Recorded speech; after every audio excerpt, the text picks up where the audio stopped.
You are listening to Curious Cat, the podcast that examines the shadowy space where science and the supernatural collide. And I'm your host, Jennifer Holtz. Join me every week as I examine what it means to be a soul in a meat suit. Welcome to Curious Cat.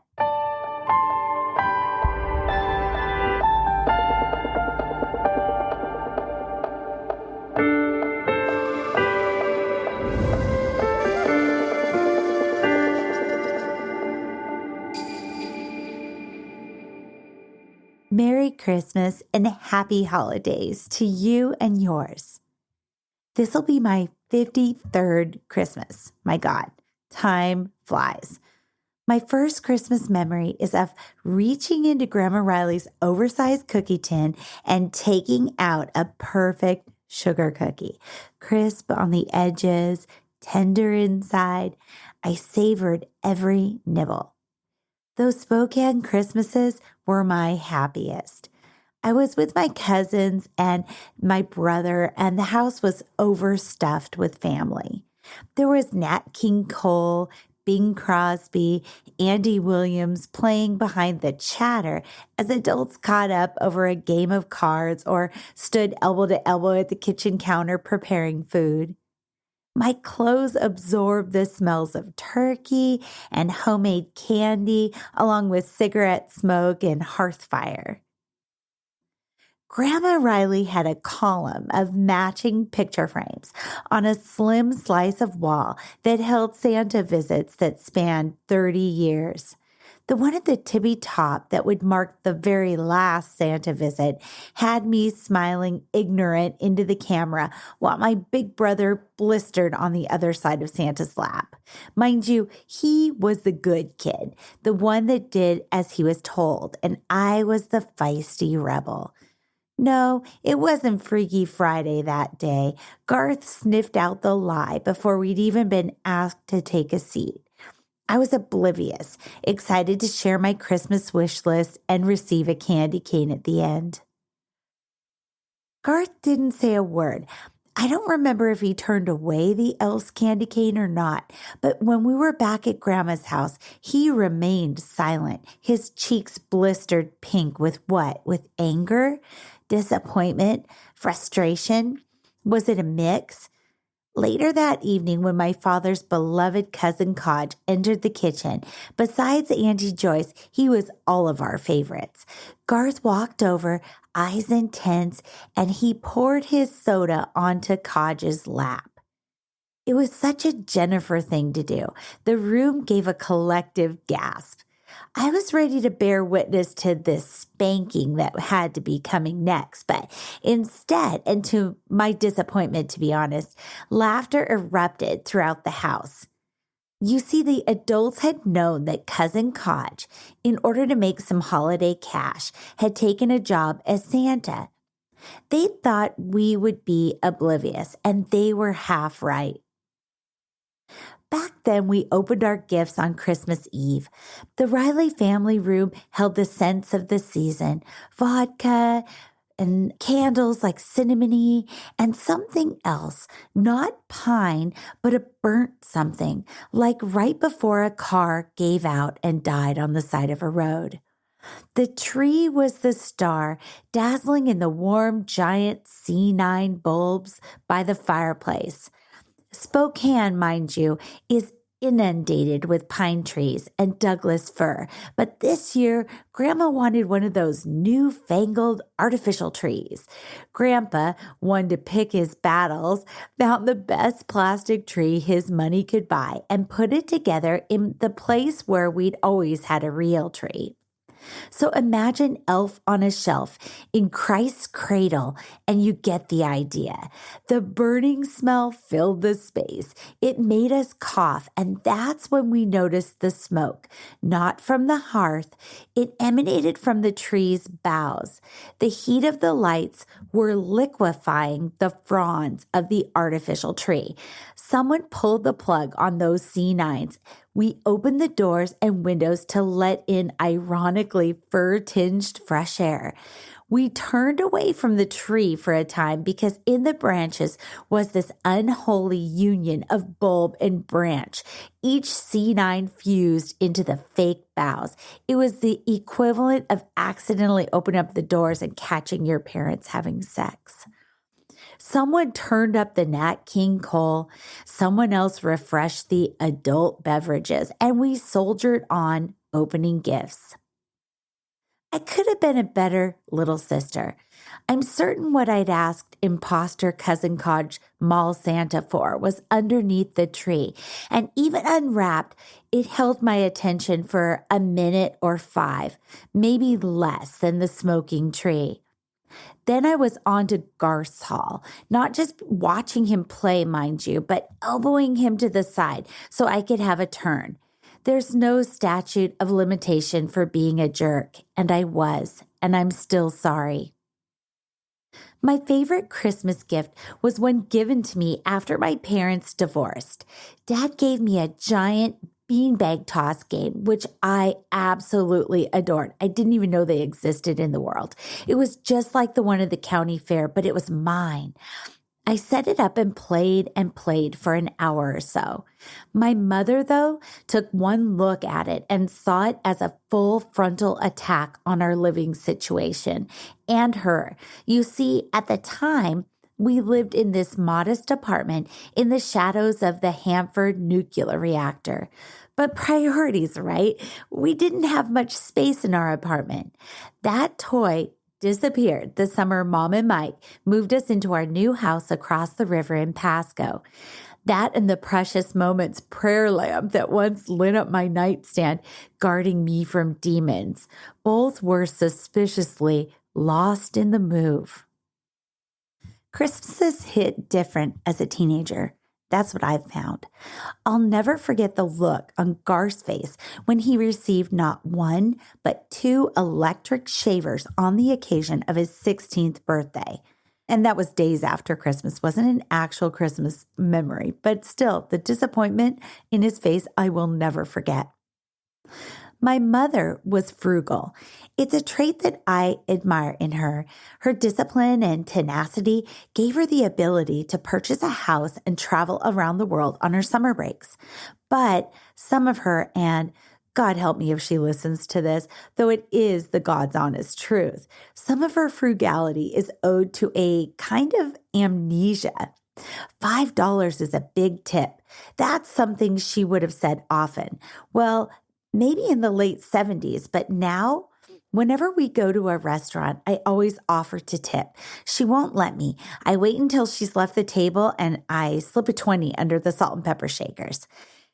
Another ism, $10 buys you a plenty good Christmas tree. Yeah, that is, actually true maybe in the 70s again, but I'm not convinced. That's why during my teen years, our trees had this sickly Charlie Brown Christmas charm about them.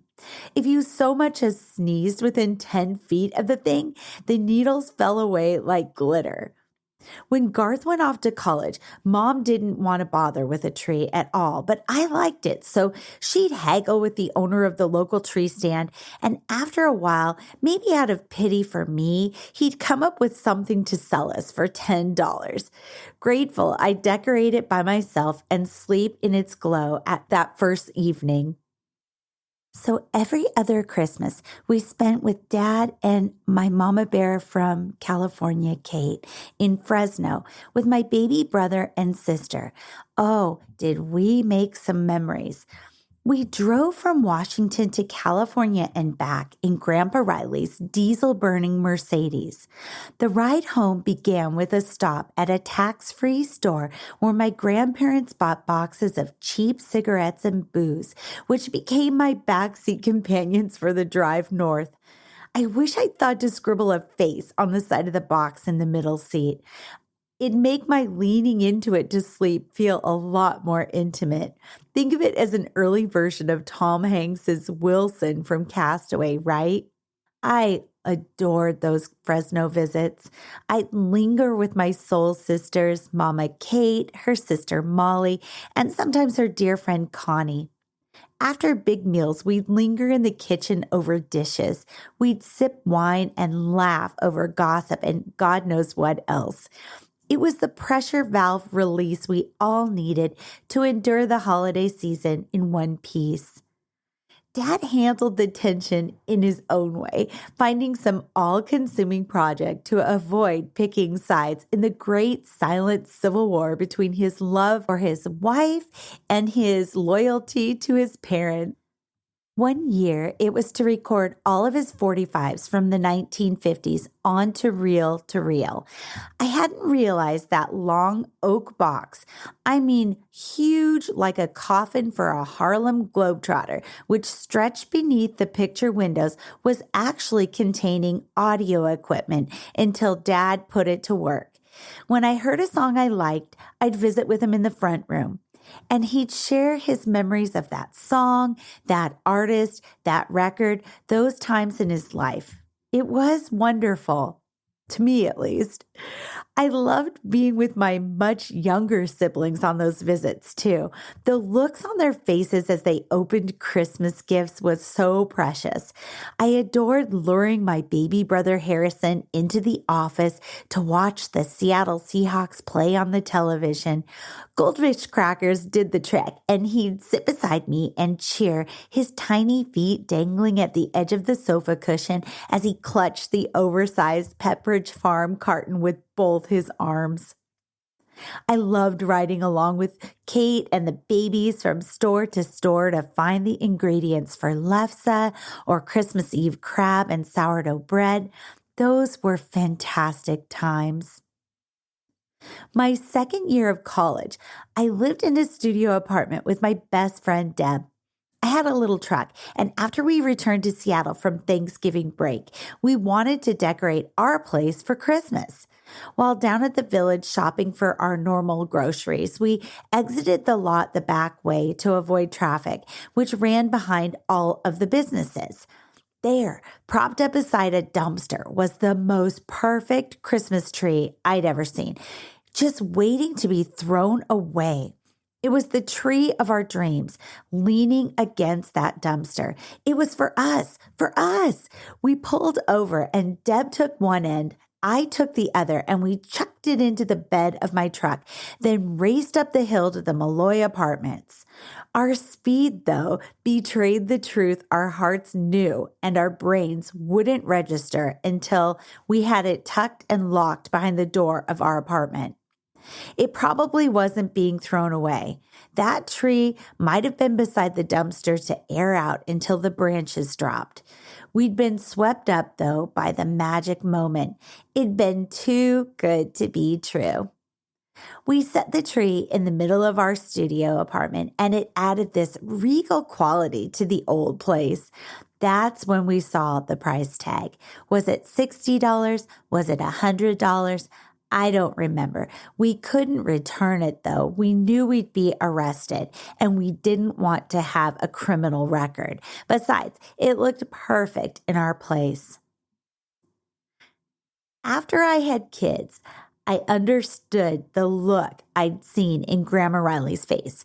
The tight skin around her pursed lips and panic behind her eyes that others never seemed to notice. It was one of pressure, the pressure to create the ideal Christmas. I loved making the perfect Christmas for my family and for my friends. Don't get me wrong, decorating every last rail and beam in the house, cooking for friends and family, wrapping color-coordinated gifts, making Christmas morning magical for the kids. There were also the cousin sleepouts under the Christmas tree, which I adored those memories.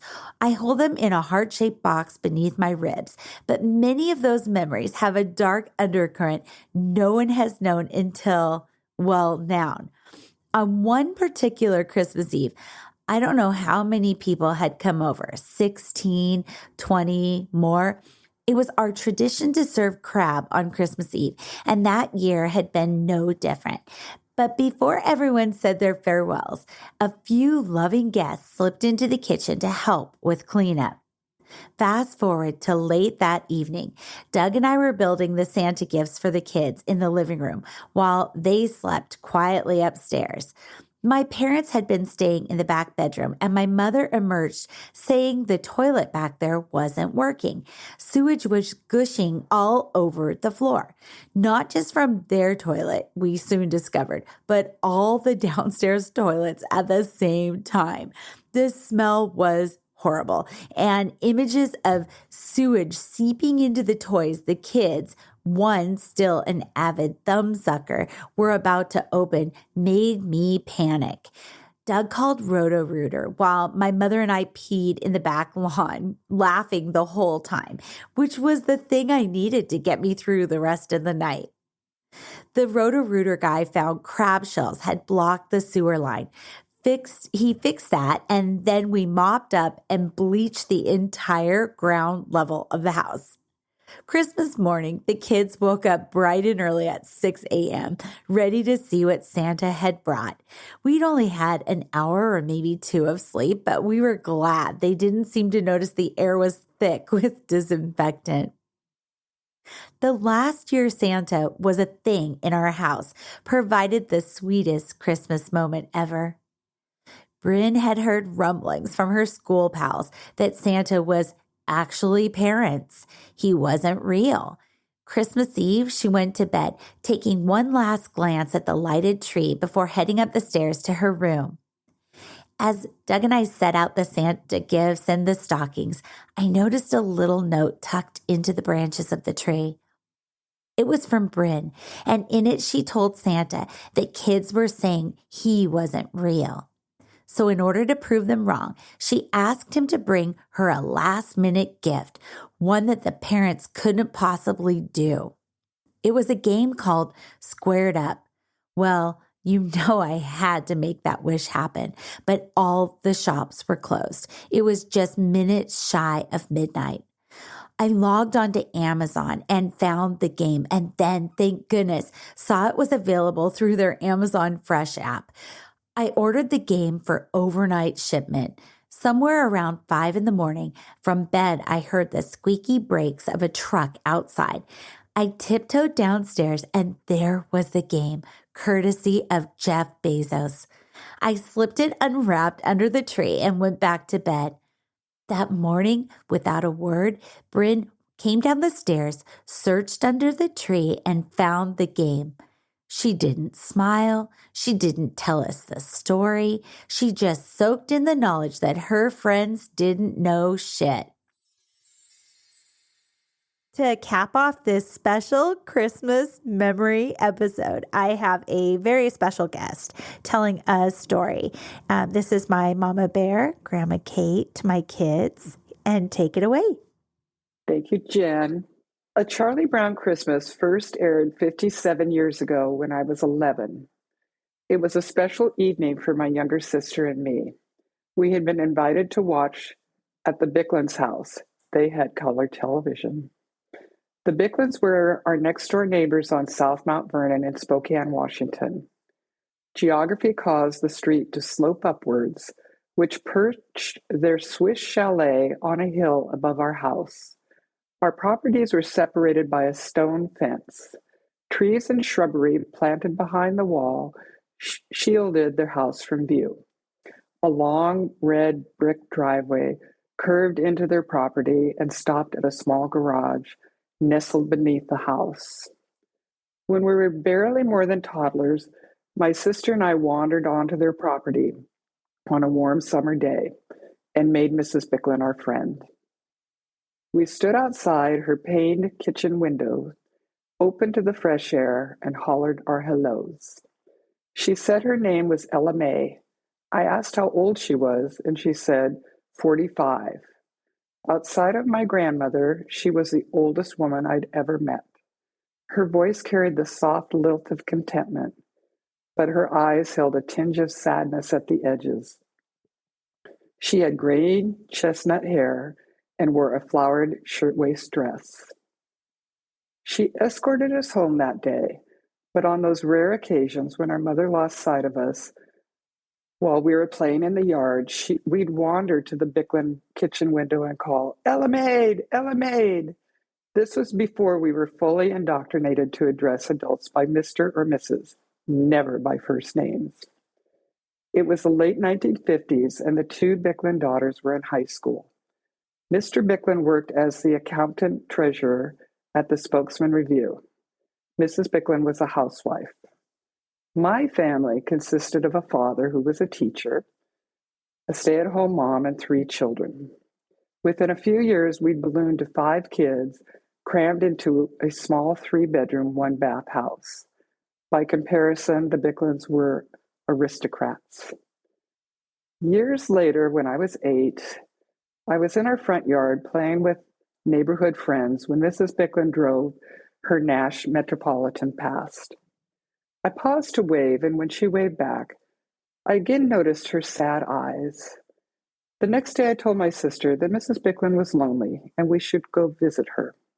I was too shy to go alone. She didn't let us in, but invited us to return the following day after school. Thus began a series of weekly visits where we sat in her kitchen, practiced good manners, and told only those stories that shed us in a good light. Mrs. Bicklin served iced Cokes in leaded crystal glasses and store-bought cookies on china plates. She treated us with respect, listened to our stories, and offered gentle advice. No one had ever paid such attention to me. Our hearts intertwined to create a bond that lasted more than 40 years. The night of a Charlie Brown Christmas, my sister and I dressed in our good clothes, skirts and blouses, tights and Mary Janes. We donned winter coats. It had snowed the day before, but a slight rise in temperature had turned it to slush. We navigated puddles, careful not to get our shoes wet on our way to the Bicklins. The specialness of that program's premiere allowed us to go to the front door. We usually entered through the back. We climbed the steps to the wide veranda and rang the bell. Mrs. Bicklin opened the door wearing a dark green shirtwaist dress and black heels. Mr. Bicklin stood from his smoking chair to greet us, another treat for the evening. We rarely spent time with him, always leaving our visits with Mrs. Bicklin before he arrived home from work. My sister and I sat on the antique Empire sofa, upholstered in gray silk, nestled into a shallow alcove. A Christmas tree covered in colored lights and tinsel stood in a corner. The massive fireplace held a crackling fire. We crossed our feet at the ankles and straightened our spines. An assortment of cookies on a Christmas plate and paper napkins printed with poinsettias sat on the coffee table. Mr. Bicklin, in his highly spirited way, offered to make us Manhattans, his favorite drink. He left the room and returned with 2 elegantly stemmed glasses filled with that's Coca-Cola, and a sunken maraschino cherry. He proposed a toast to the Christmas season. I felt like a sophisticate. The television inside a dark wood console was on, all warmed up so we wouldn't miss a moment of the program. The opening chords of the soundtrack gave me the shivers. For the first time, one of my favorite comic strips had come to life. I marveled how the voices perfectly fit the characters. Charlie Brown's forlorn tone, Lucy's crabby edginess, and Linus's thick-tongued toddler sweetness. My sister and I left that night high on Manhattan Cokes and sugar cookies, infused with the Yuletide spirit of Charlie Brown and the gang.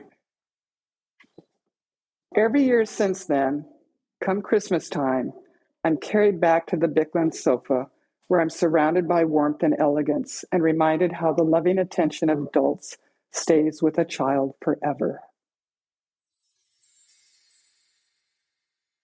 These days, Christmas looks different. Our adult kids live in different states, and as they should, they celebrate with their little families, cats and all. I don't decorate roof to floorboards. I only do the places of the house that delight me. Peppermint Lane in the kitchen, woodland Christmas in the dining room, and that's about it. I savor those FaceTimes with the people that aren't physically with us, and I sit beneath the nostalgic glow of the C9 bulbs on the flock tree we place near the front room windows. I only do handmade stuff if the process brings me joy. I'm also learning to make room for missing my dad, Gary, and mother-in-law, Betty, and remembering the old times when many of my favorite people. I mean, it was never all of us at once because of the divorce, but many were under the same roof. Every year is a gift. This one and all the rest are no different in that sense. I hope you take a moment to make a mental picture of the sweetest, the best, the funniest, the most love-filled moments of your season. I'm wishing you and yours the best holiday season possible. I love you. Thank you for listening to Curious Cat. Join us next week as we share a fun recap of 2022. We have some incredible things in the works for 2023, and I cannot wait, though I have to, but I cannot wait to share that news with you. Until then, thank you for spending time with me here. I love you.